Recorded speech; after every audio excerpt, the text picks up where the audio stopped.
Meier Hamilton, a nurse for 40 years and a family caregiver for 20 years.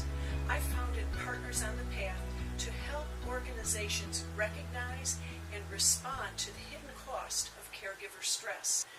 I'm here today with Nancy O'Toole, who founded Live at Home Seniors. We're going to talk about self-care for caregivers, and we're glad that you're joining us. We hope you'll find our discussion helpful.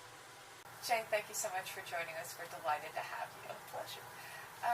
Our caregivers find it so difficult to slow down and find time and energy for self-care. So tell our caregivers directly, talk to them directly about what makes self-care so difficult. Well, there are barriers to self-care, no doubt, but it's not impossible to practice self-care.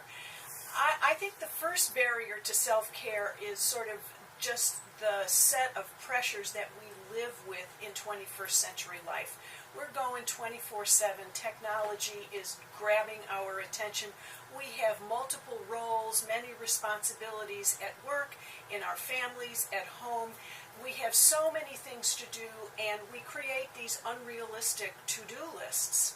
And oftentimes our needs don't even make the to-do list. We also feel guilt. We look at the needs of our care receiver, of other people, and we think to ourselves, oh, their needs are so much more important or significant than mine, and I would feel guilty if I took care of myself instead of them. Then we also hate conflict.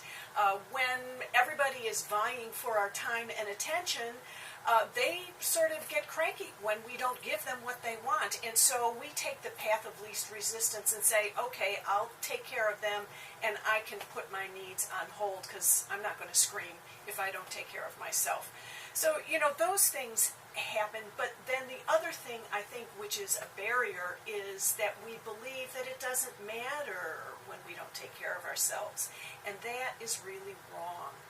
When we don't take care of ourselves, it depletes us, and we end up with physical ills, with emotional ills, with problems in our families and problems in our workplace. We overlook the cost of overfunctioning at our own peril, and so believing and feeling guilt and avoiding conflict are all things that keep us from taking care of ourselves. Jane, thank you so much for sharing that. My personal takeaway from this is that our expectations, our feelings, our faulty beliefs really keep ourselves and make it difficult for us, not impossible, but very difficult to really practice self-care the way we should.